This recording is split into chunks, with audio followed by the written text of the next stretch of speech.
मूनकेक बनाना कोई जल्दी वाली बात नहीं थी, इसलिए दोपहर में जब कुछ खास करने को नहीं था, लिन युआन ने मकई के दाने निकाले जो उसने पारिवारिक संपत्ति के बंटवारे के दौरान हासिल किए थे।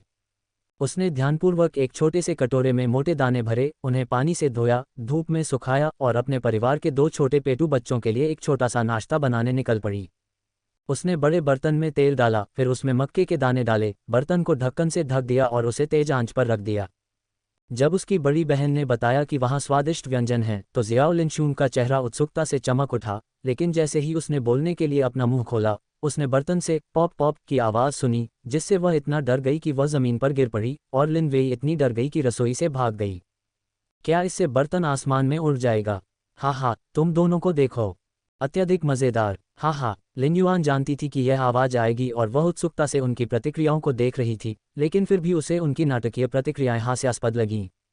अपनी बड़ी बहन के चेहरे के भाव देखकर दोनों लड़कियां तुरंत समझ गईं। ये पता चला कि बर्तन उड़ने वाला नहीं था, उनकी बहन तो बस उन्हें मूर्ख बनते देखना चाहती थी। बड़ी बहन सबसे बुरी है। जियो लिनशून उछलकर उठा और लिन वेई को बुलाकर वे दोनों अपनी बड़ी बहन पर टूट पड़े, गुदगुदी करने लगे और खिलखिलाकर हंसने लगे। पॉपकॉर्न के बर्तन से बाहर आने से ठीक पहले उसमें 2 बड़े चम्मच चीनी डाल दी गई और उसे सुगंधित और मीठा बनाने के लिए हिलाया गया। खेल खेल में थक जाने के बाद प्रत्येक लड़की ने एक बड़ा कटोरा उठाया और खेलने के लिए बैठ गई। क्योंकि पॉपकॉर्न कुछ कठोर था, लिन युआन ने बाद में उसमें कुछ चावल के दाने डाले, जो स्वादिष्ट भी निकले, विशेष रूप से उन्हें चिपचिपा बनाने के लिए चीनी मिलाने के बाद, और फिर उसने उन्हें गेंदों का आकार दिया। एक ऐसा नाश्ता तैयार किया जो स्वादिष्ट और मज़ेदार दोनों था। जियाओ लिनशून उन पर मोहित हो गई। उसने एक को अपनी उंगलियों के बीच दबाया और कई अन्य को अपनी जेबों में ठूंस लिया और फिर अपने दोस्तों को दिखाने के लिए भाग गई। लिन वेई, जो कुछ वर्ष बड़ी थी, पहले अपने माता पिता को चखने के लिए घर में मिठाई ले गई। दिन का अधिकांश समय बीत चुका था और लिन जियाक्सिन के पैर में अब ज़्यादा दर्द नहीं था। वह अब कभी कभी अपनी सीट पर हिल सकता था, ऐसा पहले कभी नहीं हुआ था। अपने पति के स्वस्थ होने की संभावना को देखते हुए लेडी लियू बहुत खुश हुई और उन्होंने मीठे चावल के कई गोलों का स्वाद बड़े चाव से लिया। कुछ ही देर में जियाओ लिनशून घर लौट आया, उसके पीछे 5-6 अन्य गांव के बच्चे भी थे। छोटी लड़की ने अपनी बड़ी बहन के ध्यान भटकने का फायदा उठाया और चुपके से मुट्ठी भर पॉपकॉर्न उठाकर अपनी जेबों में ठूंस लिया और फिर बाहर निकल गई। छोटे शरारती बच्चों का एक झुंड जल्दी ही उसके चारों ओर इकट्ठा हो गया और स्वादिष्ट सामान बांटने लगा। खिड़की से मुस्कुराते हुए लिन युआन ने ये सब देखा और बुरा नहीं माना।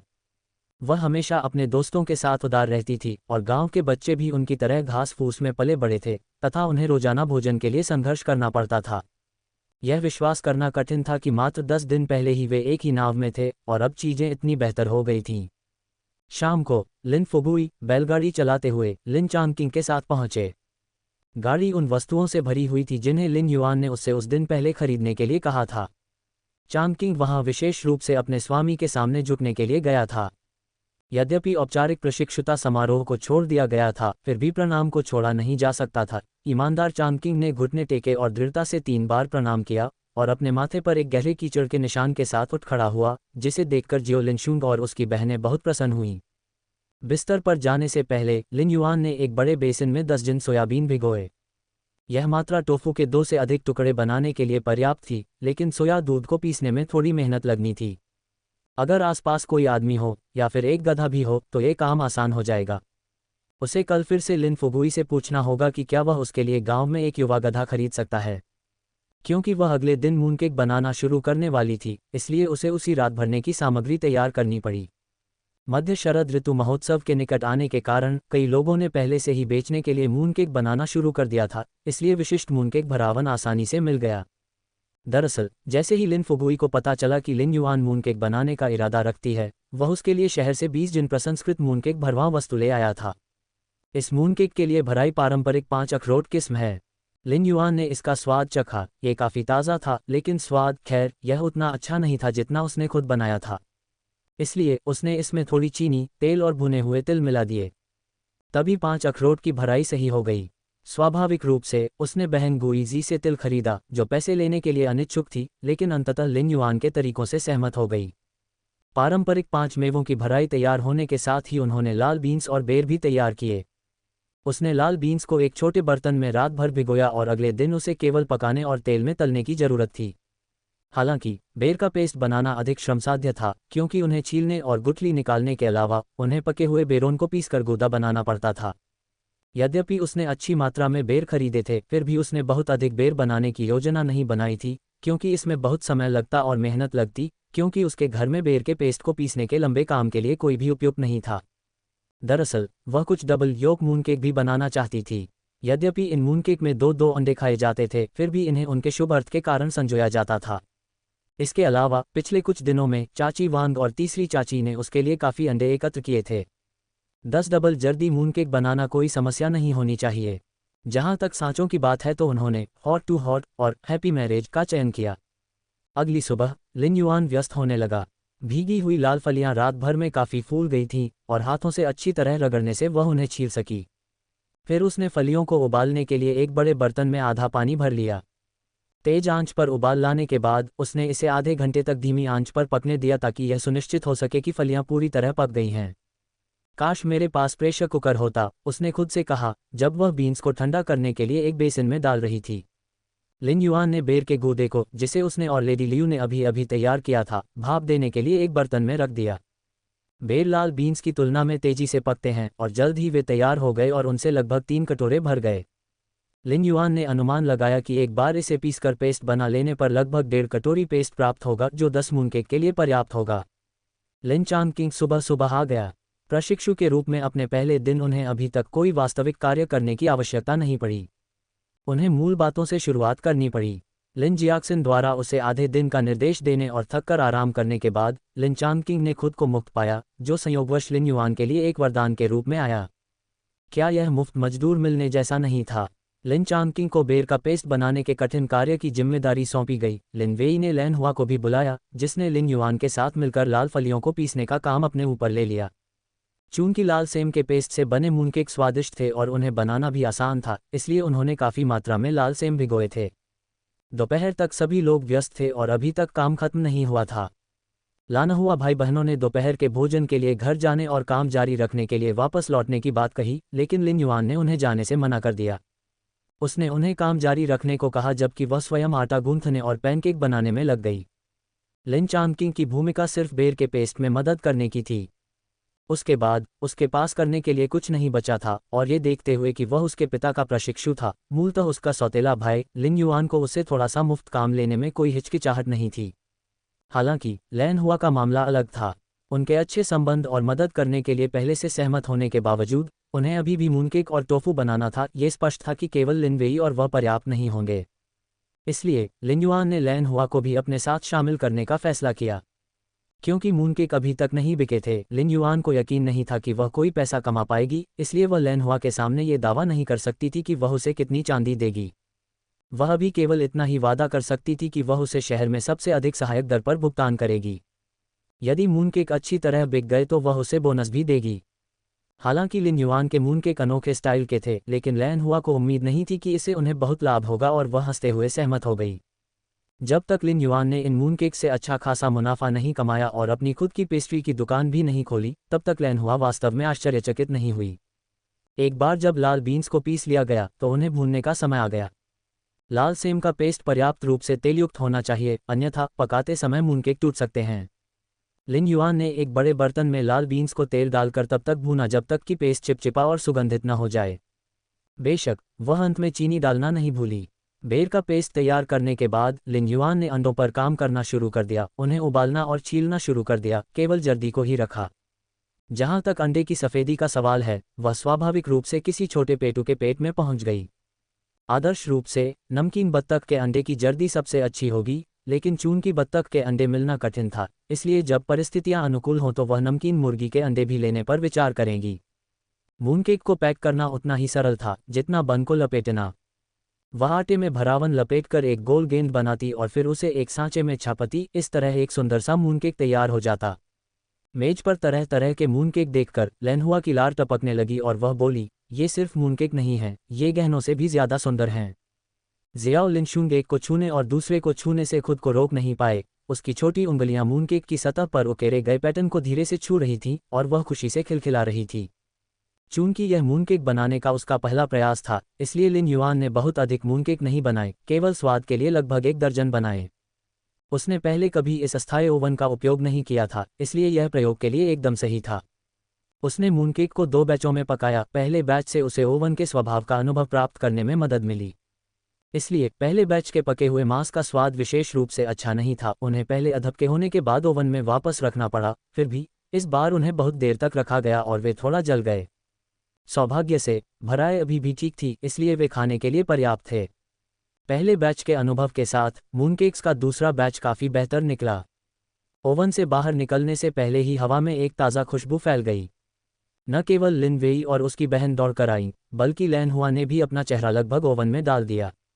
मूनकेक बहुत सफल रहे तथा मध्य शरद ऋतु महोत्सव में 3 या 4 दिन शेष रह गए थे, इसलिए ये मूनकेक काफ़ी समय तक सुरक्षित रहेंगे।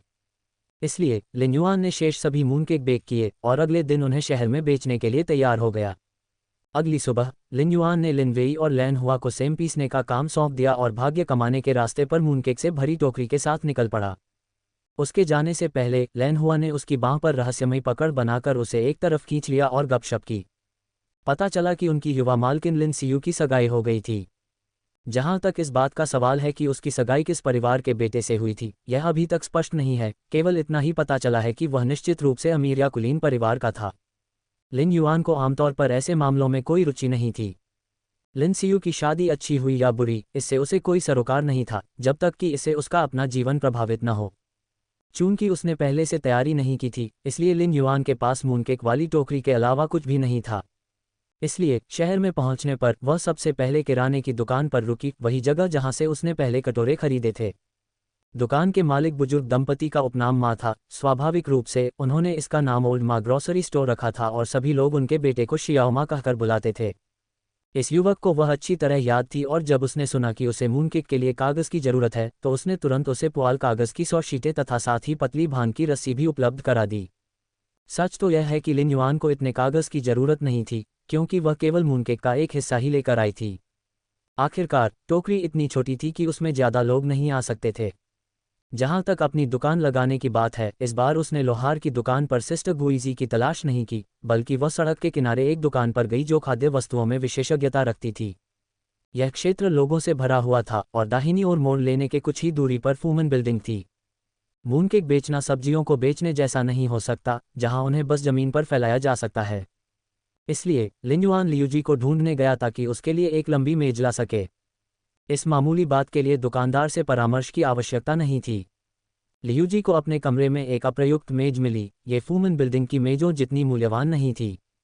सौभाग्य से लिन युआन को केवल एक स्टैंड के रूप में इसकी आवश्यकता थी। बहुत महंगी मेज ग्राहकों को खरीदने से डरा सकती है। उसने मेज को फूलों से सजे एक नए गुलाबी सूती कपड़े से भी ढक दिया, जो उसे लेडी लियू से बहुत विनती करने के बाद मिला था।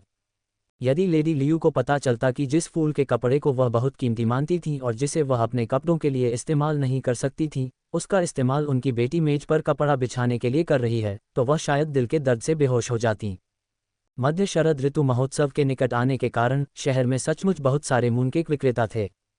हालांकि एक चक्कर लगाने के बाद लिन युआन को आश्वस्त महसूस हुआ।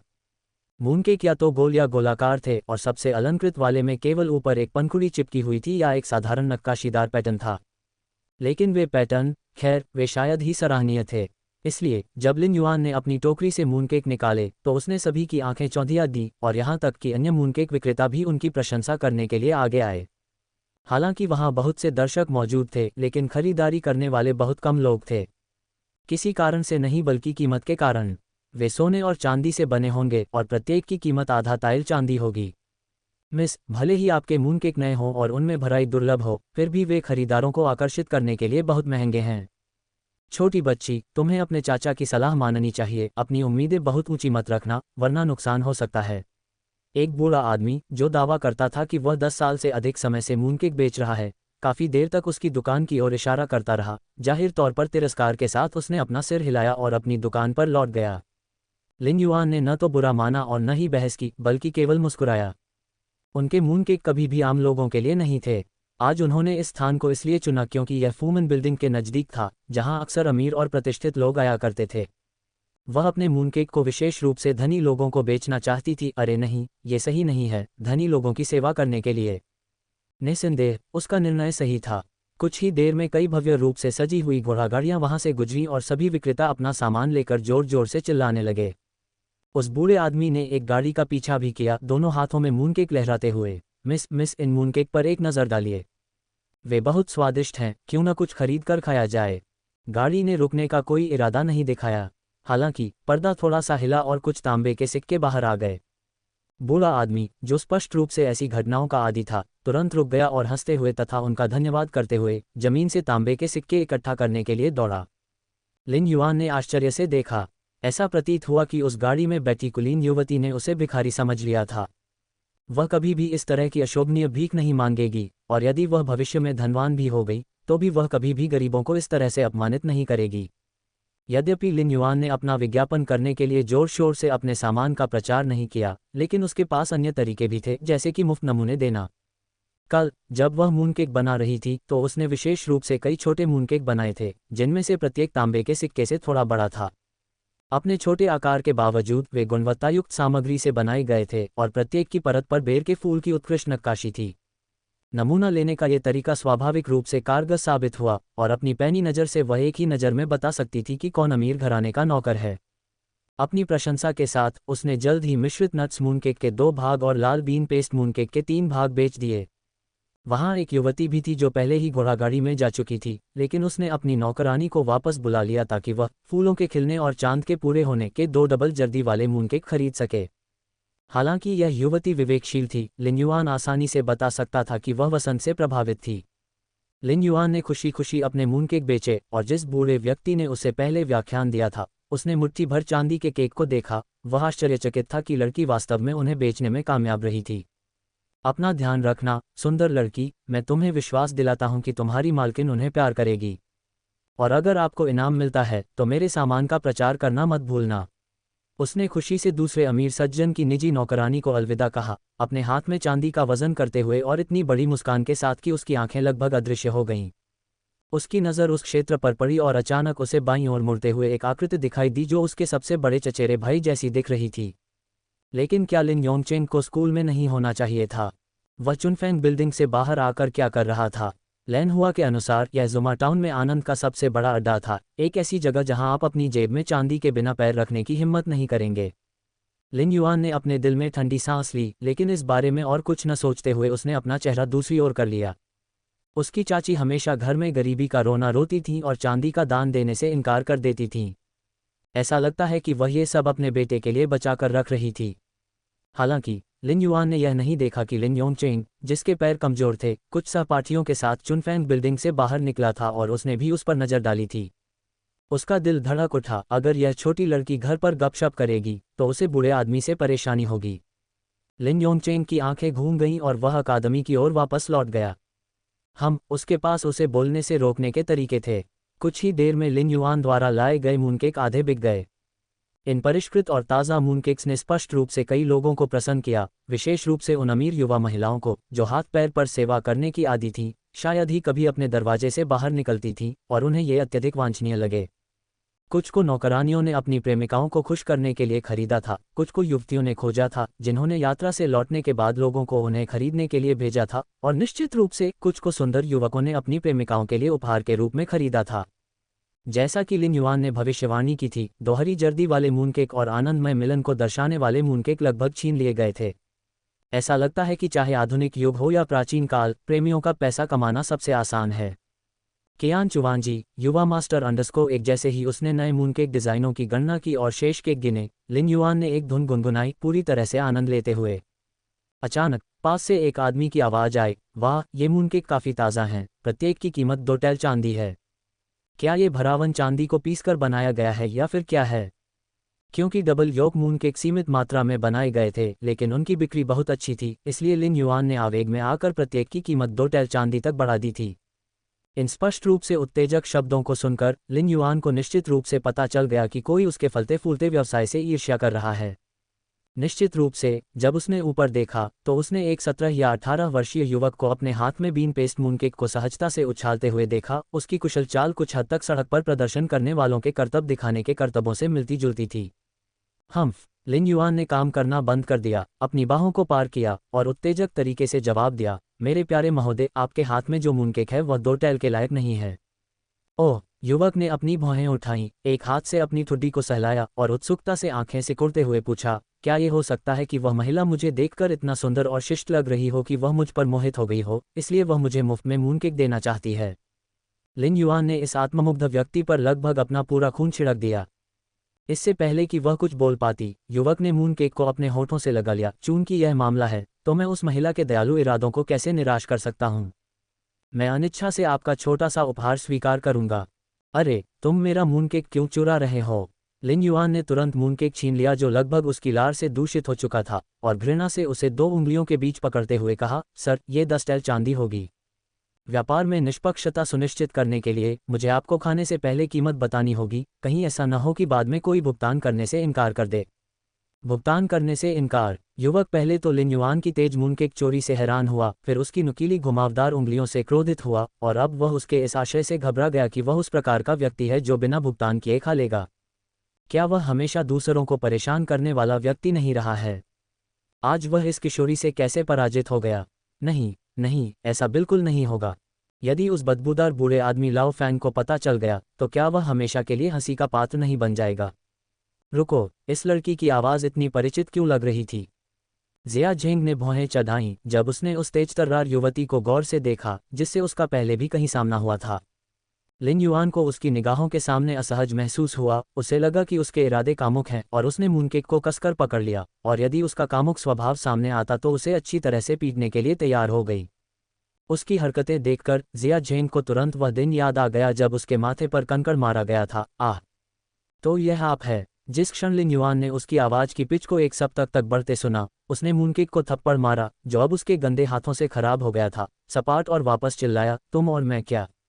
इस महिला के साथ घुलने मिलने की कोशिश मत करो। यदि आप मूनकेक नहीं खरीद रहे हैं तो चले जाइए। चांदी बनाने के मेरे रास्ते में बाधा मत डालो। न बिकने वाले केक पर दुखी होकर जिया झेंग ने अपने दिल को पकड़ लिया और दुख में विलाप किया, तुम बेकार औरत। वह 10 टैल चांदी के बराबर था, 10 टैल, और तुमने तो इसे टुकड़े टुकड़े कर दिया। बेकार औरत, देखते हैं तुम शादी कैसे करती हो। कौन तुमसे शादी करने की हिम्मत करेगा? बेकार औरत। 3 बार बेकार महिला कहे जाने के बाद लिन युआन का चेहरा गुस्से से हरा हो गया। ये कियान चुवांजी कहाँ से आ गया जिसने न केवल उसके व्यवसाय को अवरुद्ध किया बल्कि उस पर फिजूल खर्ची का आरोप भी लगाया। उसके बढ़िया रेशमी कपड़ों की ऐसी बर्बादी हुई कि उसमें से पैसे की बदबू के अलावा कुछ नहीं निकल रहा था। बेकार, तुम्हारी किस आंख ने मुझे फिजूल खर्ची करते देखा है ना? यहाँ की महिला अपने परिवार के भरण पोषण के लिए काम करती है, वह भी अकेले ही, किसी पुरुष पर निर्भर हुए बिना। और आपको मुझ पर फिजूल खर्ची का आरोप लगाने की हिम्मत है? लिन युआन कमर पर हाथ रखे खड़ा था, छाती पहले से कुछ बड़ी होकर यंग मास्टर कियान चुवांजी की ओर इशारा करते हुए उसे एक कोने में ले गया। आप ही फिजूल खर्ची करने वाले हैं। एक निकम्मा बर्बाद आदमी, अपने पिता के धन पर जीने वाला सच्चा खर्चीला व्यक्ति आप ही हैं। मैं शर्त लगाता हूं कि यदि तुम्हें नंगा करके सड़क पर फेंक दिया जाए तो तुम 3 दिन से भी कम समय में भूख और ठंड से मर जाओगे, तुम्हारा एक टुकड़ा भी नहीं बचेगा। लिन युआन की भयंकर फटकार से भयभीत या उसके शब्दों से स्तब्ध जिया झेंग का मुंह खुला का खुला रह गया, और उसने उसे कदम दर कदम पीछे धकेला जब तक कि उसका शरीर पास के एक स्टॉल की मेज के किनारे से नहीं टकराया। लेकिन ऐसा लग रहा था कि उसने अभी तक उसे डांटना बंद नहीं किया था। अपने दोनों हाथ अभी भी कमर पर रखे हुए उसने बगल की फल की दुकान से एक फल काटने वाला चाकू उठाया, जिसके चमकते हुए ब्लेड से उसकी आंखें दर्द से जलने लगीं। तुम बेखबर अमीर बदमाश, अपना मुंह संभालो। अपने खाली समय में घोड़े पर घूमो या वेश्यालय जाओ, लेकिन मेरे आसपास घूमना बंद करो। यदि तुमने फिर से मेरे व्यवसाय को अवरुद्ध करने का साहस किया तो मैं तुम्हें नपुंसक बना दूंगा और तुम्हें संतान और सुख के बिना जीवन जीने का श्राप दूंगा। यद्यपि जिया झेंग का जन्म धन संपन्न परिवार में हुआ था, लेकिन वह निश्चित रूप से ऐसा व्यक्ति नहीं था जो केवल घुड़सवारी करना और वेश्यालयों में जाना जानता हो, जैसा कि उसने सुझाया था। यद्यपि वह ये नहीं समझ पाया कि अमीर दूसरी पीढ़ी का क्या मतलब है, लेकिन उसके चेहरे पर घृणा से भरे व्यंग्य से कोई संदेह नहीं रह गया कि यह कोई तारीफ नहीं थी। ठीक है, तुम छोटे बदमाश, पहले तो आपने मुझ पर कंकड़ पत्थरों से हमला किया, अब आप मुझे दूसरी पीढ़ी का अमीर कह रहे हैं। तुम्हारी किस आंख ने मुझे केवल अपव्ययी व्यक्ति के रूप में देखा? मुझे धन से प्रेम हो सकता है, लेकिन एक सज्जन व्यक्ति उचित तरीके से धन की खोज करता है। मैंने ऐसा नहीं किया है। अरे, आप क्या कर रहे हैं? उस चाकू को दूर रखो। आह, मेरे वस्त्र! तुम मेरे वस्त्र का भुगतान करोगे। मेरे जूते छुओ, उन पर पैर मत रखो, मेरे पैर टूटने वाले हैं। तुम पागल औरत हो। खबरदार, इस तरह व्यवहार करते हुए तुम्हारी शादी नहीं होगी। जिन परिवार का व्यवसाय अंडरस्को एक हवा में फैलती तांबे की बदबू से परेशान होकर लिन युआन ने अपनी टोकरी उठाई और शिकायत करने वाले आदमी को एक तरफ धकेल दिया, उसकी लगातार बड़बड़ाहट को अनदेखा कर दिया। एक सरसरी निगाह से उसने देखा कि एक नौकरानी खुशी से मुस्कुरा रही है और एक वृद्ध महिला को अपनी ओर ले जा रही है। महिला के कपड़े साधारण थे, लेकिन वह साफ सुथरी पोशाक पहने थी। उसके सिर पर चांदी का हेयरपिन और कलाई पर चांदी का कंगन था। लिन युआन जानता था कि इस महिला को एक भव्य घराने के मुखिया द्वारा अत्यधिक पसंद किया जाना चाहिए। लियान, बहन, इतनी जल्दी वापस आ गईं? क्या तुम इसलिए वापस आ गए क्योंकि तुम मेरे मूनकेक के स्वादिष्ट स्वाद का विरोध नहीं कर सके? लिन युआन ने अभी भी बड़बड़ा रहे सज्जन को अपनी टोकरी के साथ एक कोने में धकेल दिया और नौकरानी का हार्दिक हंसी के साथ स्वागत किया। लियान, वह नौकरानी थी जिसने अपने मालिक को खुश करने के लिए मूनकेक के 2 टुकड़े खरीदे थे। अपनी वर्तमान स्थिति को देखते हुए लिन युआन सीधे स्वामी से बात नहीं कर सकती थी और अंतर को पाटने के लिए उसे इन छोटे पात्रों पर निर्भर रहना पड़ता था। और अब एक बड़ा व्यावसायिक अवसर उसके दरवाजे पर दस्तक दे रहा था। हाँ, युवा मिस, आपके मूनकेक वाकई बहुत स्वादिष्ट हैं। लियान ने अपने बगल में बैठी बुजुर्ग महिला की ओर इशारा किया और आंखों से लिन युआन को इशारा किया। ये हमारी बुजुर्ग महिला की तरफ से मदर फेंग हैं और बुजुर्ग महिला की वह बहुत पसंदीदा हैं। लिन युआन तुरंत समझ गई और उसने प्रभावशाली मदर फेंग के सम्मान में जल्दी से अपने घुटने मोड़ लिए। अभिवादन का ये प्राचीन तरीका उसे परिचित नहीं था, लेकिन चूंकि वह एक गांव की लड़की थी, इसलिए उसे इस बात का डर नहीं था कि लोग उसे नीचा दिखाएंगे। मदर फेंग, जो अपनी स्थिति से अच्छी तरह परिचित थीं, ने उनके अभिवादन की अपर्याप्तता पर कोई परेशानी नहीं जताई, बल्कि लियान पर हंसते हुए कहा, क्या पसंदीदा या सबसे पसंदीदा? ऐसा लगता है कि आप युवा महिला की तरफ से पसंदीदा हैं। दोनों ने बातचीत शुरू करने से पहले कुछ देर तक एक दूसरे से बातचीत की। मदर फेंग ने लिन युआन के स्टॉल पर मूनकेक की घटती संख्या को देखते हुए अपने श्रेष्ठ पद से नीचे देखा और कहा, युवती, क्या तुम्हारे पास इतने ही मूनकेक बचे हैं? ये पर्याप्त नहीं है। हम अपने निवास पर आने वाले मेहमानों को यह व्यंजन परोसने के बारे में सोच रहे हैं और केवल महिला मेहमानों के लिए ही हम 40 से 50 लोगों को बुलाएंगे। केवल इन कुछ लोगों का होना ही काफ़ी शर्मनाक होगा। हाँ, वास्तव में हमें यकीन नहीं है कि आपके पास हमारे निवास की ज़रूरतों के लिए पर्याप्त मूनकेक हैं या नहीं। लियान ने लिन युआन को इशारा करते हुए अपनी भावनाओं को दोहराते हुए कहा। लिन युआन को और अधिक सुराग की आवश्यकता नहीं थी। मदर फेंग जो कहना चाह रही थी, उसके अनुसार अकेले 40 से 50 महिलाओं के लिए प्रति व्यक्ति एक निश्चित रूप से पर्याप्त नहीं होगी। उसे कम से कम 100 या उससे अधिक तैयारियां करनी होंगी। इसे एक बड़ा व्यापारिक सौदा माना जा सकता है और वास्तव में लिन युआन ऐसे अवसर की उत्सुकता से प्रतीक्षा कर रहा था। यह न केवल पैसा कमाने का एक मौका था, बल्कि उनके भोज में अपने मूनकेक का मुफ्त विज्ञापन करने का भी एक तरीका था। वह इसे क्यों नहीं अपनाएगी? क्या मैं पूछ सकती हूँ, माँ, आप किस परिवार से हैं और आपको कितने मूनकेक चाहिए? हालांकि वह काम के लिए बेहद उत्सुक थी, फिर भी लिन युआन ने अपनी मुस्कान बिना किसी जल्दबाजी और शांति के बनाए रखी। मदर फेंग, जिन्होंने अपने जीवन में कई लोगों को देखा था, को एक शांत लड़की पसंद आ गई। जिन हवेली, कम से कम 200। जिन हवेली? क्या ये जिंजी विनेगर वर्कशॉप हो सकता है? आपके पास कुछ अंतर्दृष्टि है, मदर फेंग ने अपने चेहरे पर अतिरिक्त मनोरंजन के साथ कहा जब लिन युआन ने सही अनुमान लगाया। लिन युआन को जिंजी विनेगर वर्कशॉप से व्यवसाय प्राप्त करने पर काफ़ी आश्चर्य हुआ। अपनी खुद की टोफू की दुकान के बारे में सोचकर वह इस सौदे को और अधिक सफल बनाने के लिए उत्सुक हो गई। शुरू में उसने सोचा कि वह टोफू के लिए केवल सादा सिरका इस्तेमाल कर सकती है और फिर नमकीन पानी का इस्तेमाल कर सकती है, लेकिन पता चला कि यह नमकीन पानी वैसा नहीं था। यदि वह अपना टोफू व्यवसाय जारी रखना चाहती थी, तो उसे सादे सिरके का ही उपयोग करना होगा। इसके अलावा जिंजी विनेगर वर्कशॉप की उनकी पिछली यात्रा ने उन पर बहुत ही अनुकूल प्रभाव छोड़ा था, इसलिए ये सौदा हासिल करना उनके लिए आसमान से गिरती हुई पाई के समान था। मदर फेंग के साथ मात्रा और शैली की पुष्टि करने के बाद वे 3 दिनों में जिन हवेली के पिछले दरवाजे तक पहुंचाने के लिए सहमत हुए। मदर फेंग ने उसे 50 टैल चांदी भी जमानत के रूप में दी। वास्तव में यह एक भव्य इशारा था, जो अन्य लोगों की तुलना में 30 टैल अधिक था। लिन युआन को अपने स्वामी के पक्ष में एक पसंदीदा की स्थिति का पता था और उसने मदर फेंग को चांदी के 5 टैल सौंप दिए। कृपया मेरी तरफ से कुछ चाय पीजिए और मैं भविष्य में आपकी देखभाल पर भरोसा करूंगी, मदर फेंग। लिन युआन ने उदारतापूर्वक 5 टैल चांदी दी, जो कुछ अमीर युवतियों द्वारा इनाम के रूप में दी जाने वाली राशि से भी अधिक थी। यहाँ तक कि मदर फेंग, जो पिछवाड़े के आंगन में आने जाने की आदी थी, इस देहाती लड़की को एक नई रोशनी में देखने से खुद को रोक नहीं सकी। हालांकि चूंकि लिन युआन ने भविष्य में का उल्लेख किया था, इसका मतलब था कि लड़की की नज़रें जिन हवेली से लाभ कमाने पर टिकी थीं। मदर फेंग ने सोचा, जब तक वह ऐसे अवसरों को ध्यान में रखेगी, सब ठीक रहेगा। कुछ विनम्र इनकार के बाद मदर फैंग फिर भी मुस्कुराए और चांदी को अपनी आस्तीन में डाल लिया। माँ फैंग, बहन लियान, मेरे मूनकेक बहुत स्वादिष्ट हैं। मैं तुम्हारे लिए 2 टुकड़े पैक कर दूंगी, तुम उन्हें वापस ले जाओ और आजमाओ। कुशलता से मूनकेक पैक करते हुए लिन युआन ने चुपके से अपनी आंखों से लियान को संकेत दिया। आज लियान रिश्तों को बढ़ावा दे रही थी और इशारे कर रही थी। लिन युआन उसकी दयालुता को कैसे भूल सकता था। अपने मूनकेक पैक करते समय उसने पैकेज में 5 टैल चांदी भी डाल दी। स्वाभाविक रूप से जिन हवेली में लियान की स्थिति मदर फैंग की स्थिति के बराबर नहीं थी, लेकिन समान उदारता प्राप्त करने से निश्चित रूप से वह बहुत खुश हुई। जिया झेंग पूरे समय लिन युआन के पीछे छिपा रहा था और मदर फैंग और लियान के चले जाने के बाद ही सामने आया। उसने सब कुछ स्पष्ट रूप से देखा था। लिन युआन की आंखें व्यावहारिक रूप से पहियों की तरह घूम गई थीं जब उसने सुना कि यह जिंजी विनेगर वर्कशॉप से व्यापार था और वह दोनों नौकरों के साथ बहुत उदार थी। अगर उसे बताया जाए कि जिन परिवार पर उसका कोई इरादा नहीं है तो वह इस पर विश्वास नहीं करेगा, भले ही कोई उसे पीट पीट कर मार डाले। अरे तुम बदकिस्मत लड़की, तुम मास्टर मजिस्ट्रेट के साथ घुलने मिलने के लिए जिन परिवार का इस्तेमाल करने के बारे में नहीं सोच रही हो, है ना? मैं आपको बता दूं कि जिन परिवार की महिला का उपपत्नी के रूप में विवाह उतना शानदार नहीं है जितना आप सोचते हैं।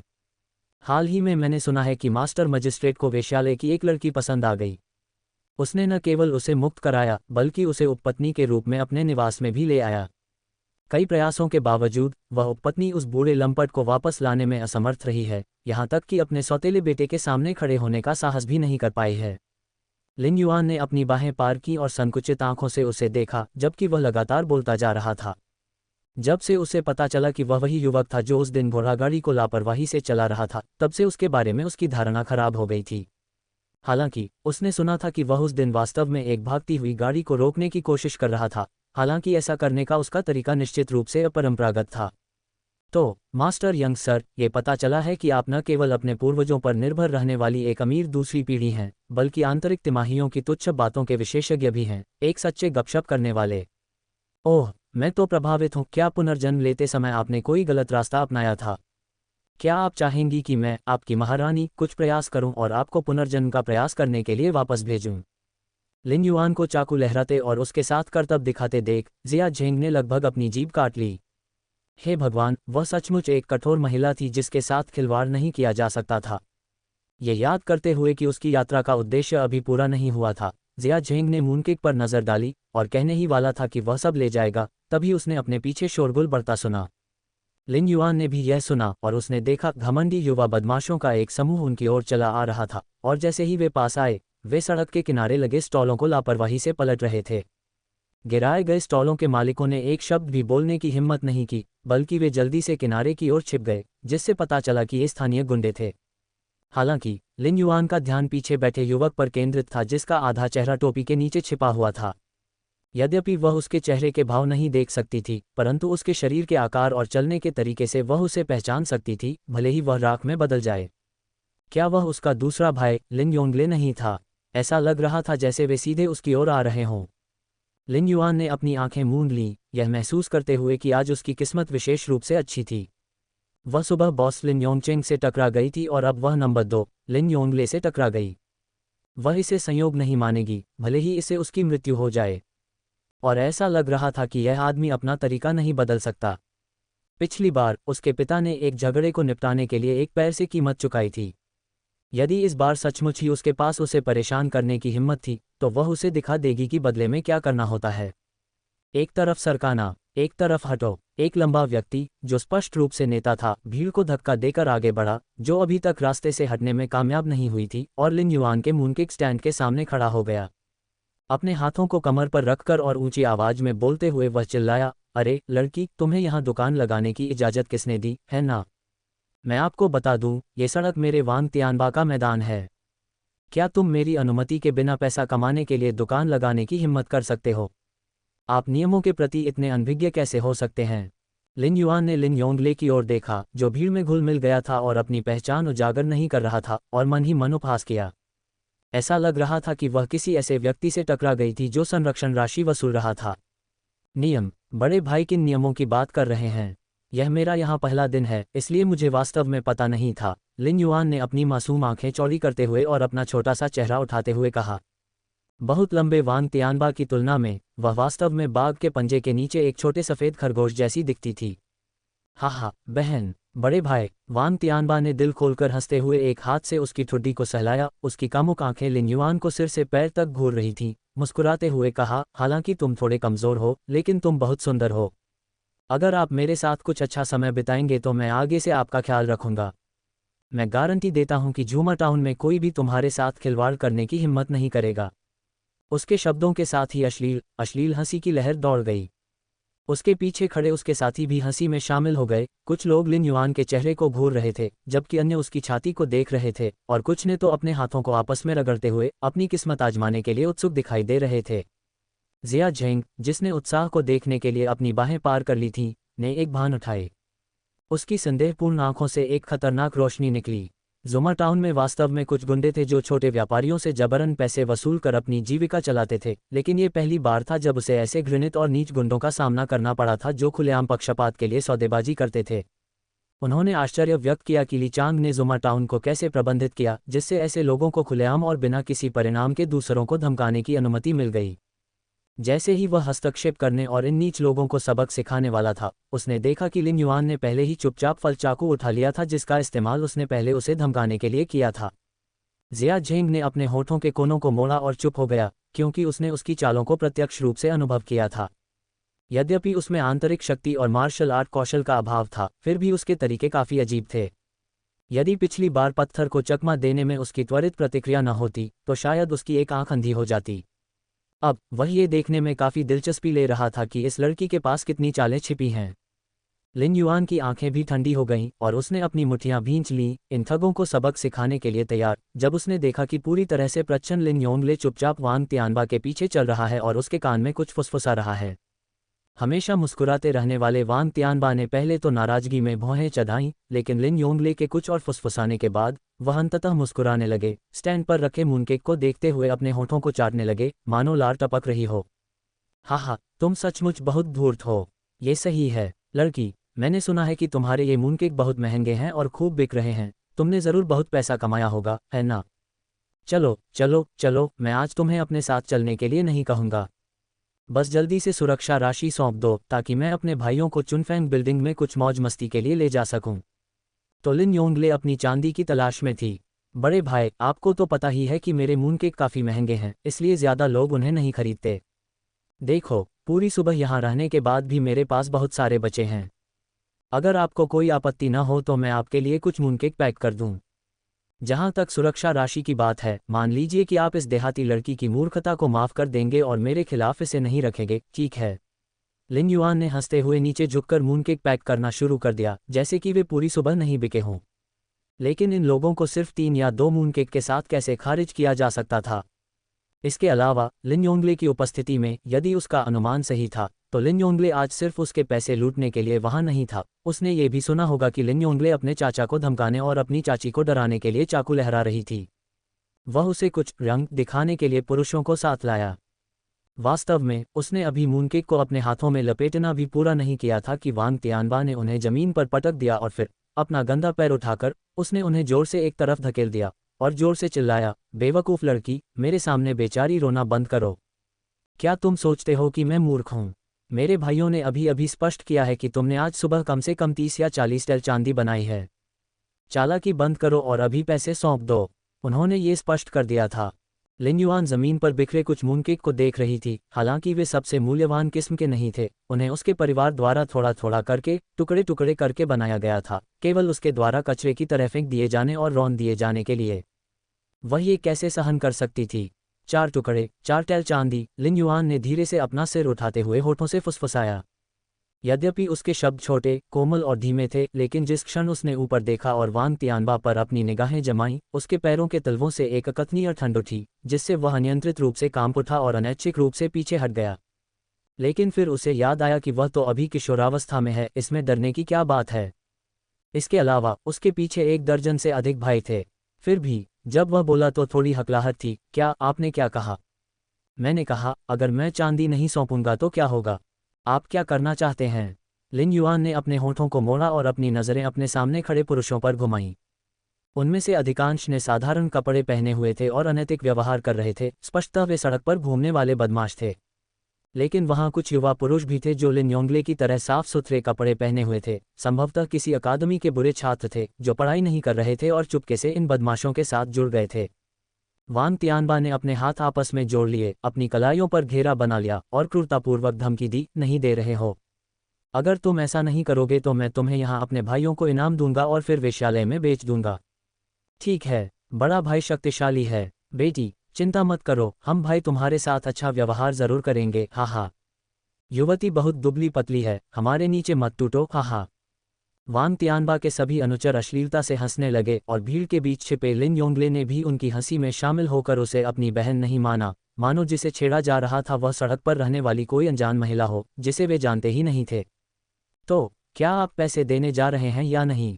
ये देखकर कि लिन युआन ने कोई जवाब नहीं दिया, वांग तियानबा ने सोचा कि वह डर गई है। उसने उस मेज पर थप्पड़ मारा जहां लिन युआन मूनकेक बेचता था।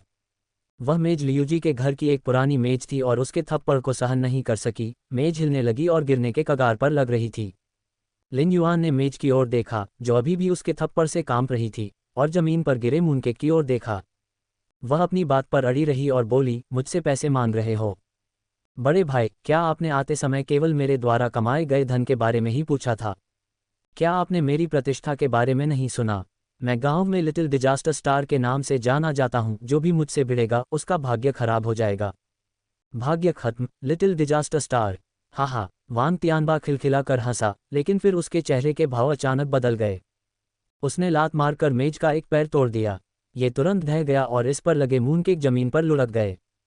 उच्च और शक्तिशाली अभिनय। भाइयों, इस जवान लड़की को नंगा करो और इसकी चांदी लूट लो। वांग तियानबा के आदेश पर उसके कुछ अनुचरों ने अपनी बेल्ट के पीछे से लकड़ी की छड़ें निकाली और आधी ढह चुकी मेज को तोड़ना शुरू कर दिया। जो छात्र कम साहसी थे वे अपने पैरों के नीचे रखे मूनकेक पर कूदने और पैर पटकने लगे और हंसने लगे, मानो कह रहे हों, प्रत्येक को एक एक टाइल चांदी।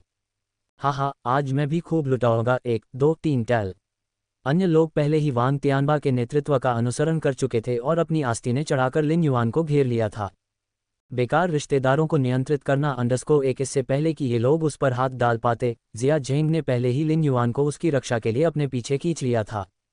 हालांकि वह लड़की तीखी जबान वाली थी और जोर जोर से मुंह के मारती थी, लेकिन जिया झेंग की शैली यह नहीं थी कि वह चुपचाप खड़ी होकर एक महिला को धमकाते हुए देखती रहे। अरे नहीं, ये सही नहीं है, ये लड़की अधिक से अधिक थोड़ी सुंदर थी, वह अभी भी सुंदरता के आसपास भी नहीं थी। नहीं, वह उससे 2 कैलिबर दूर थी। अरे लड़की, तुम सचमुच एक छोटी आपदा स्टार हो। मैं जुमा टाउन में 5 या 6 बार गया हूँ और यह पहली बार है जब मैं सड़कों पर बदमाशों से टकराया हूँ। आज मेरी किस्मत सचमुच खराब है, पहले मैं तुमसे टकराया और फिर उनसे, मेरे 8 जन्मों पहले के बुरे कर्म होंगे। भले ही उसने लिन युआन की बुरी किस्मत के बारे में शिकायत की, लेकिन जिया झेंग ने अपनी सतर्कता कम नहीं होने दी। इन गुंडों को सड़क पर घूमने वाला बदमाश समझकर मूर्ख मत बनिए, वे अक्सर बुरे काम करते थे और लकड़ी की छड़ियों जैसे हथियारों से लैस होते थे। जब वे मारना शुरू करते थे तो वे और भी कम ईमानदार हो जाते थे। यद्यपि जिया झेंग का जन्म एक मार्शल जनरल परिवार में हुआ था, लेकिन उसे इस तरह की स्थिति कभी पसंद नहीं आई। वह 3 या 5 लोगों को संभाल सकता था, लेकिन अब उनमें से 7 या 8 लोग डंडों से लैस होकर उस पर टूट पड़े थे। उसे नंगे हाथों से संभालना थोड़ा मुश्किल लग रहा था, खासकर तब जब उसे उस परेशान करने वाली लड़की पर नजर रखनी थी जो उसके पीछे से अपना सिर बाहर निकालने की कोशिश कर रही थी। लिन युआन की बांह को इस आदमी ने कसकर पकड़ लिया था और उसकी आस्तीन में छिपे फल चाकू को बाहर निकालने के कई प्रयास विफल रहे। उसके ताने सुनकर अब वह और भी क्रोधित हो गई। तुम परेशान करने वाले बेवकूफ़ हो, किसने तुमसे मदद मांगी? मैं इसे स्वयं संभाल सकता हूँ। छोड़ो बेटे, कृतघ्न मत बनो। यदि आप ऐसा करने में सक्षम नहीं हैं तो कठोर होने का दिखावा न करें। मेरे लिए तो एक हाथ भी काफ़ी है, मुझे नीचे मत घसीटें। जिया झेंग ने एक और आदमी को गिरा दिया, उसके हाथ से एक लंबी छड़ी छीन ली और छड़ी के साथ उसे उन्हें संभालना बहुत आसान लगा। हालांकि जैसे ही उसने एक बदमाश के वार को रोका, उसे अपने पीछे खड़ी लड़की से एक तेज वार महसूस हुआ। आह, अरे लड़की, जाने दो। आह, तुमने मुझे काटने की हिम्मत की। छोड़ दो, छोड़ दो। ये देखकर कि जिया झेंग का उसे छोड़ने का कोई इरादा नहीं था, लिन युआन ने उसकी कलाई पर काट लिया। पहले से ही इस युवा मास्टर के बारे में बुरी धारणा होने और उसकी बकवास सुनने के बाद लिन युआन ने और भी जोर से काट लिया। उसके मुंह में लगभग धातु जैसी मिठास का स्वाद आ गया।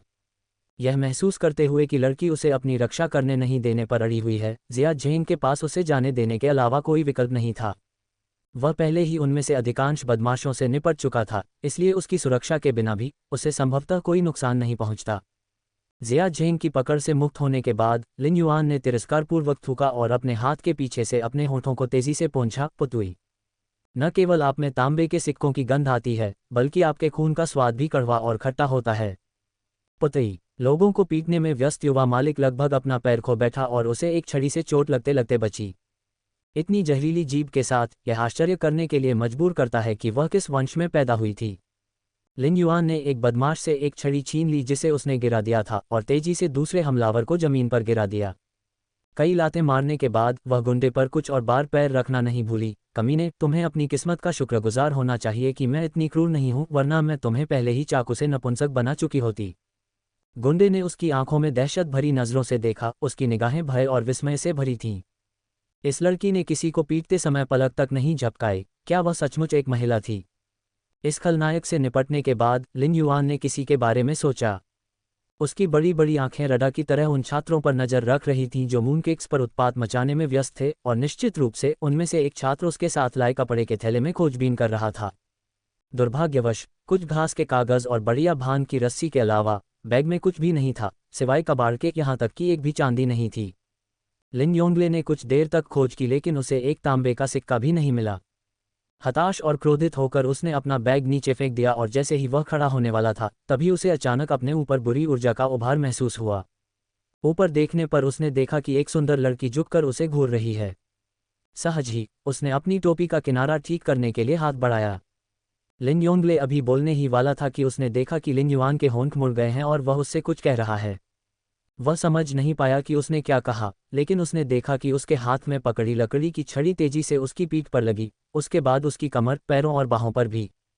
छड़ी हर जगह पर दर्दनाक तरीके से लगी। वह गेंद की तरह सिकुड़ गया, जमीन पर लौटने लगा, चीखने लगा और अपने साथियों को बचाने के लिए पुकारने लगा।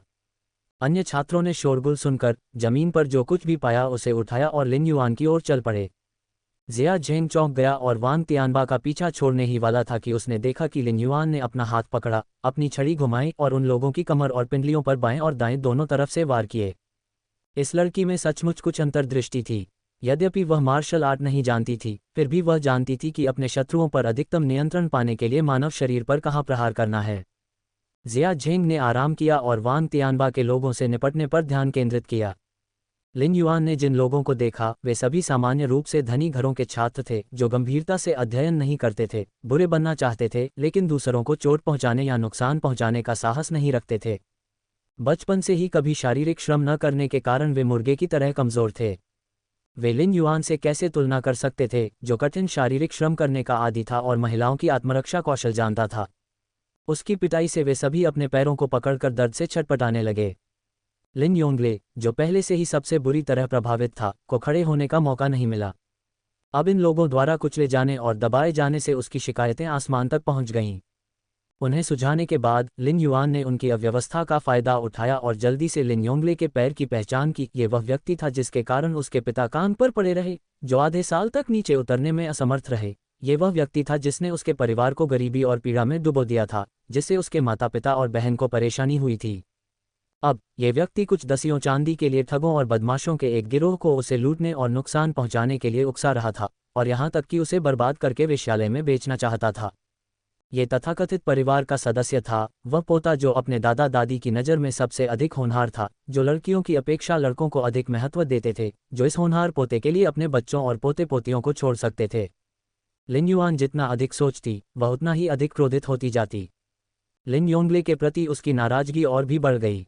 यह आक्रोश और बदला लेने की इच्छा उसकी हड्डियों में गहराई तक समा गई थी। बुराई के बदले बुराई और भलाई के बदले भलाई करो, वह कृतज्ञता और द्वेष के बीच स्पष्ट अंतर करने वाली व्यक्ति थी। चूंकि वह पश्चाताप नहीं करेगा और पारिवारिक संबंधों की अवहेलना करेगा, तो वह क्यों कोमल हृदय या कोमल व्यवहार रखेगी। उसकी आंखों में एक चमक चमक उठी और लिन युआन ने लकड़ी की छड़ी उठाई और लिन योंगले के पैर पर बेरहमी से प्रहार किया। अपनी टोपी के नीचे लिन योंगले ने अपने पैर में तीव्र दर्द महसूस किया, जिसके बाद उसके साथियों ने लापरवाही से पैर पटकना शुरू कर दिया, जिससे उसे अंदर तक दर्द हुआ। उसकी दृष्टि धुंधली हो गई और वह बेहोश हो गया। एक वार के साथ लिन युआन ने बेहोश हो रहे लिन योंगले पर ठंडी नजर डाली, फिर मुड़कर चला गया। जिया झेंग ने अपनी छड़ी से वांग तियानबा के पेट पर वार किया, जिससे वह अपने पेट को पकड़े हुए जमीन पर गिर पड़ा, एक गेंद की तरह मुड़ गया और हिलने में असमर्थ हो गया, इससे पहले कि उसने अपने हाथ से छड़ी को फेंक दिया। तुम छोटे सफ़ेद चेहरे, क्या तुम नहीं जानते कि मैं कौन हूँ? हालांकि वह जमीन पर गिर गया था, वांग तियानबा अभी भी हठपूर्वक हार मानने से इनकार कर रहा था। वह लगभग 10 वर्षों से झूमा टाउन में धौंस जमा रहा था। इस छोटे से सफ़ेद चेहरे और एक बदबूदार युवा लड़की द्वारा उसे नीचे गिराया जाना बहुत ही क्रोधित करने वाला था। ओह, तो आपके पास कोई समर्थक है? जिया झेंग ने अपना बेपरवाह व्यवहार फिर से शुरू कर दिया। अपने पैर की नोक से वांग तियानबा की ठोड़ी को उठाया और उसकी ओर देखते हुए कहा, बताओ, चलो सुनते हैं कि आपका समर्थक कौन है। अगर यह कोई ऐसा व्यक्ति है जिसे मैं भड़काने का जोखिम नहीं उठा सकता, तो शायद मैं आपको चाय पिलाऊं और तुरंत माफ़ी मांग लूं। उसके पैर से मजबूर होकर वांग तियानबा ने अपना सिर उठाया, जिससे उसके पूरे शरीर में दर्द होने लगा। उसने पीड़ा में तेजी से सांस ली, लेकिन फिर भी उसने अपनी आखिरी जीवन रेखा फेंकी, हम्फ हम्फ। क्या आप जानते हैं कि मास्टर मजिस्ट्रेट कौन है? मैं मास्टर मजिस्ट्रेट का धर्मपुत्र हूँ। जिया झेंग ने अपना पैर वापस खींच लिया, जिससे वांग तियानबा, जो पहले से ही अपना सिर संभालने में असमर्थ था, अचानक अपनी ठुड्डी जमीन पर गिरा बैठा। वह दर्द से और भी जोर से कराह उठा। मास्टर मजिस्ट्रेट का धर्मपुत्र? अरे अरे, तो मास्टर मजिस्ट्रेट के पास तुम्हारे जैसा एक धर्मपुत्र है। हे भगवान, तुमने तो मुझे मौत के घाट उतार दिया है। जिया झेंग ने डरने का नाटक करते हुए अपनी छाती पकड़ते हुए मजाक किया। लिन युआन ने हताश होकर अपनी आंखें घुमाईं। यदि ये दुष्ट सचमुच मौत से डर जाए, तो निश्चित रूप से कुछ परेशानी से बचा जा सकता है। ये सही है, मास्टर मजिस्ट्रेट का बड़ा बेटा, वह मेरा शपथपूर्वक भाई है। उनके पिता स्वाभाविक रूप से मेरे गॉडफादर हैं। वांग तियानबा अंततः अपना चेहरा जमीन से उठाने में कामयाब रहे, मुंह में मिट्टी थूक दी, लेकिन फिर भी इस छोटे सफ़ेद चेहरे को डराने की उम्मीद में अपने संबंधों का बखान करना नहीं भूले, जिसने उन्हें एक मोटा सुअर बना दिया था। हालांकि उन्हें निराशा ही हाथ लगी। तो आप इस तरह के धर्मपुत्र हैं? जिया झेंग को आखिरकार समझ आ गया। इसमें कोई आश्चर्य नहीं कि हंगामे के दौरान यमन के कांस्टेबल वहां नहीं आए। ये बदमाश अवश्य ही उनके साथ मिले हुए होंगे। उसके इतना कहते ही उन्हें सड़क के अंत में शोर सुनाई दिया। ये सब क्या है? ये सब क्या है? हट जाओ, एक तरफ हट जाओ। हमेशा असमय आने वाले यमन कांस्टेबल आ गए थे। लिन युआन ने अपने होठों को भींचा, अपने हाथों से धूल साफ की और अपना कपड़े का थैला और कपड़े का टुकड़ा उठाया जो उसकी मां ने उसके लिए तैयार किया था, जो अब मूनकेक भरने और गंदे पैरों के निशान से सना हुआ था। अगर वह इसे इस तरह वापस ले आई, तो क्या वह सिर्फ डांट की मांग नहीं कर रही होगी? अफसोस, लिन युआन ने गहरी सांस ली, ये सोचते हुए कि क्या उसे इसे ढकने के लिए कपड़े का एक नया टुकड़ा खरीदना चाहिए। ओ प्रिय भाई चेन, मेरे प्यारे भाई, आप आखिरकार यहाँ हैं। इस परिचित आवाज को सुनकर वांग तियानबा इतना भावुक हो गया मानो उसने अपने पिता को देखा हो। उसके चेहरे पर आंसू बह रहे थे क्योंकि वह मदद के लिए कांस्टेबलों की ओर अपना हाथ बढ़ाने के लिए संघर्ष कर रहा था। जल्दी करो, अपने बड़े भाई को बचाओ। ये वाइट फेस, इसने मुझे लगभग मार डाला है। अग्रणी कांस्टेबल, जो अभी भी किसी को ढूंढ रहा था, चौंक गया जब एक हाथ ने अचानक उसकी पैंट की टांग पकड़ ली, जिससे वह सिहर उठा जब तक कि उसने जमीन पर गंदगी से सने उस आदमी को नहीं पहचान लिया जो एक पीटे हुए कुत्ते की तरह दिख रहा था। वह वांग तियानबा था। वह नीचे बैठ गया और चिंता से वांग तियानबा का हाथ पकड़ लिया। भाई तियानबा, तुम्हें क्या हुआ? जल्दी करो, अपने भाई को बताओ कि यह तुम्हारे साथ किसने किया। मैं उन्हें जेल में बंद करना सुनिश्चित करूंगा और उनका उचित स्वागत करूंगा।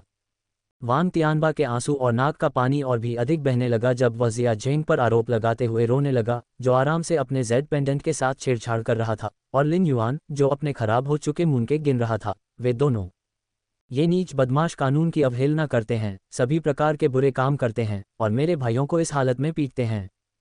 तुम्हें उन्हें सबसे अंधेरी, सबसे गहरी काल कोठरी में बंद करना होगा, उनके पैरों में बेड़ियां डालनी होंगी, उन्हें बेड़ियों से दागना होगा, उन्हें कोड़ों से मारना होगा, उन्हें नमक के पानी में भिगोना होगा।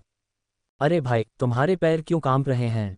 भाई चेन, भाई। अधिकारी चेन शुरू में धार्मिक आक्रोश से भरा हुआ था, वांग तियानबा से बदला लेना चाहता था और अपनी शिकायतों को सुलझाना चाहता था, लेकिन जैसे ही उसने अपना सिर उठाया और एक बुने हुए बेल्ट और जेड लटकन में पहने हुए सुंदर युवा मास्टर को देखा, उसकी आंखें चौड़ी हो गईं और उसके पैर हिलने लगे।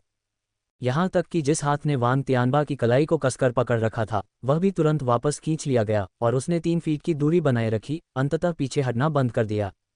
अधिकारी चेन के पीछे खड़े कर्मचारी एक दूसरे को आश्चर्य से देखने लगे। ये व्यक्ति कौन था और उनका बॉस उससे इतना डरता क्यों था? जिया झेंग ने एक भान उठाए और सहजता से अधिकारी चेन का अभिवादन किया। यो अधिकारी चेन, बहुत दिनों से मुलाकात नहीं हुई। मुझे उम्मीद नहीं थी कि आज सड़क पर आपसे मुलाकात होगी। कैसा संयोग है, अधिकारी चेन ने बड़ी मुश्किल से निगला। छोटा तानाशाह उस पर मुस्कुरा रहा था। उस पर मुस्कुराओ। अरे नहीं, ये तो बुरा था। जिस अंतिम व्यक्ति पर उसकी एक नज़र पड़ी उसने किसी को गाड़ी से टक्कर मार दी और भाग गया, और वह पीड़ित आज तक बिस्तर पर पड़ा है। 1 महीने से अधिक समय बीत जाने के बाद भी हिलने डुलने में असमर्थ है। युवा मास्टर, ये सचमुच एक संयोग है, हाँ हाँ। अधिकारी चेन ने एक मुस्कुराहट दिखाई जो रोने से भी बदतर लग रही थी, और वह वहाँ अजीब तरह से खड़ा था, समझ नहीं पा रहा था कि आगे बढ़े या तुरंत मुड़कर भाग जाए। जिया झेंग ने अपने कंधे उचका दिए और अपने जेड पेंडेंट से खेलना जारी रखा। ये वास्तव में एक संयोग है। मैं यहाँ आधे दिन से लड़ाई में शामिल हूँ और एक भी कांस्टेबल नहीं आया। अब जब सब कुछ खत्म हो गया है तो आप सब आ गए हैं। समय वाकई अजीब है। अधिकारी चेन की पीठ पर पसीना आने लगा। छोटा राक्षस क्रोधित हो रहा था। सच तो यह है कि वह जानता था कि वांग तियानबा यहाँ परेशानी खड़ी करने आया है, इसीलिए उसने अपने आदमियों को अगली गली में ले गया, ये सोचकर कि वे लोग मामला शांत होने के बाद भीड़ को तितर बितर करने आएंगे। अतीत में भी वह हमेशा इसी तरह से काम करता था, क्योंकि आखिरकार वांग तियानबा उनके युवा मास्टर का भाई था, और उसके अधीनस्थों में से कौन इन लोगों को भड़काने की हिम्मत करेगा। लेकिन जैसा कि हुआ, आज उनका सामना किसी और भी अधिक परेशानी पैदा करने वाले व्यक्ति से हो गया। अधिकारी चेन को यंग मास्टर की वास्तविक स्थिति के बारे में स्पष्ट जानकारी नहीं थी, लेकिन यहाँ तक कि उसके अपने पिता मास्टर मजिस्ट्रेट की तो बात ही छोड़िए, उसे खुश करने के लिए हर संभव प्रयास करते थे और उसे जरा भी नाराज करने की हिम्मत नहीं करते थे। युवा मास्टर मजिस्ट्रेट को उनके नाम से भी बुला सकते थे, इसलिए ये कहना कि उनके पास संपर्क की कमी थी वास्तव में एक मजाक होगा। कृपया हमें माफ़ कर दीजिए युवा मास्टर, अधिकारी चेन ने झूठी चमक के साथ कहा, घबराहट के बीच अपनी बुद्धि को पाते हुए। मैं और मेरे आदमी, हम अभी दूसरी गली से आए हैं। हाँ, हमें सचमुच इस बात का अंदाज़ा नहीं था कि यहाँ इतनी गंभीर घटना घट चुकी है। अगर हमें पता होता तो हम तुरंत वहाँ पहुँच जाते। ओह, क्या यह ऐसा है? तो फिर इन लोगों का क्या होगा? ये देखते हुए कि जिया झेंग उसके लिए चीज़ें मुश्किल नहीं बनाना चाहता था, अधिकारी चेन ने जल्दी से अपने भाई को बस के नीचे फेंक दिया। निश्चिंत रहें यंग मास्टर, मैं कुछ समय से इन बदमाशों पर नज़र रख रहा हूँ। मैंने उन्हें रंगे हाथों नहीं पकड़ा है। ये वास्तव में आपकी ही बदौलत है कि हम आज उन्हें एकत्रित करने में सफल हो सके। मैं उन्हें तुरंत यमन वापस ले जाऊंगा, उन पर कड़ी नज़र रखूंगा और यह सुनिश्चित करूंगा कि वे फिर कभी बाहर न आएं और झूमा टाउन के ग्रामीणों को नुकसान न पहुंचाएं। उसे इतने उत्साह से बोलते हुए सुनकर लिन युआन को भी लगभग विश्वास हो गया कि वह व्यक्ति जो अभी अभी वांग तियानबा के साथ दोस्ती कर रहा था, वह पूरी तरह से अलग व्यक्ति था। उनके आसपास खड़े दर्शक धीरे से हंसने लगे और कुछ तो फुसफुसाने लगे, यह अनुमान लगाते हुए कि वांग तियानबा को रिहा होने में ज़्यादा समय नहीं लगेगा। जिया झेंग ने भी इस मुद्दे पर विचार किया था। आखिरकार वांग तियानबा मास्टर मजिस्ट्रेट का धर्मपुत्र था। चूंकि मामला ऐसा है, इसलिए मैं इसे अधिकारी चेन पर छोड़ता हूँ। ओह, ओली चान को एक संदेश देना मत भूलना। आज मुझे एक गंभीर झटका लगा है और शायद कम से कम 10 दिन या आधे महीने तक मैं ठीक नहीं हो पाऊंगा। मैंने कुछ और दिन जुमा टाउन में रहने का निर्णय लिया है, अभी नहीं जाऊंगा। अधिकारी चेन के दांत किटकिटाने लगे। 10 दिन से लेकर आधा महीना। शहर में एक दिन छोटे शैतान के आने से मास्टर मजिस्ट्रेट बहुत घबरा गया था। वह अपने घर से बाहर निकलने से भी डर रहा था। अब तो बिल्कुल नहीं। जिया झेंग ने भौहें उठाईं। क्या बात है अधिकारी चेन? आपके चेहरे पर जो भाव है उससे लगता है कि आप मेरे यहाँ रहने से खुश नहीं हैं। वह खुश कैसे न हो सकता था? अधिकारी चेन ने अपने हाथों को उन्मत्तता से हिलाया, ये दर्शाते हुए कि वह बहुत खुश है और यदि जिया झेंग हमेशा के लिए यहाँ रहे तो उसे कोई आपत्ति नहीं होगी। जिया झेंग ने फिर अपना हाथ हिलाया। अधिकारी चेन ने अनुमति प्राप्त कर ली और अपने आदमियों को तुरंत वांग तियानबा और उसके दल को खींचकर ले जाने का संकेत दिया। जब वे जा रहे थे तो उन्होंने अपने पीछे लिटिल तानाशाह की डरावनी आवाज़ सुनी, कांटे, गर्म लोहे, चाबुक, नमकीन पानी। अधिकारी चेन, जेल में ऐसी बातें मैंने पहली बार सुनी हैं। अगली बार जब आप इनका उपयोग करें तो मुझे बताएं, मैं स्वयं देखना चाहूँगा। ओह, चलो वांग तियानबा से शुरू करते हैं। वांग तियानबा का मुंह बंद था और वह इतना डर गया कि उसकी पैंट गीली हो गई।